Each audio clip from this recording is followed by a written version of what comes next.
வணக்கம். எப்பவும் போல இன்னைக்கும் ஒரு அழகான கதையோட வந்திருக்கேன். ஒரு கிராமத்துல படிப்பறிவே இல்லாத ஒருத்தர் இருந்தாரு.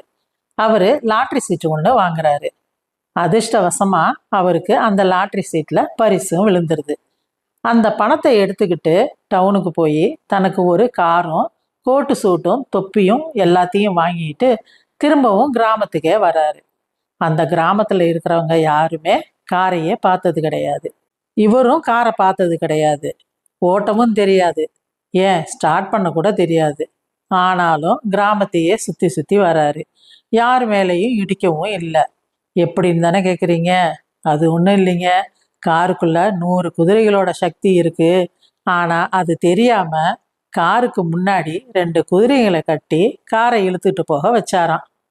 நம்ம எல்லாருமே இவரை மாதிரி தாங்க இருக்கோம். நமக்குள்ளேயே நிறைய திறமைகள் இருக்கு. ஆனா நம்ம யாருமே அதை பயன்படுத்துறதே கிடையாது. நமக்குள்ள எவ்வளோ திறமைகள் இருக்குன்னு இப்போ வரைக்கும் நிறைய பேர் புரிஞ்சுக்கவே இல்லை.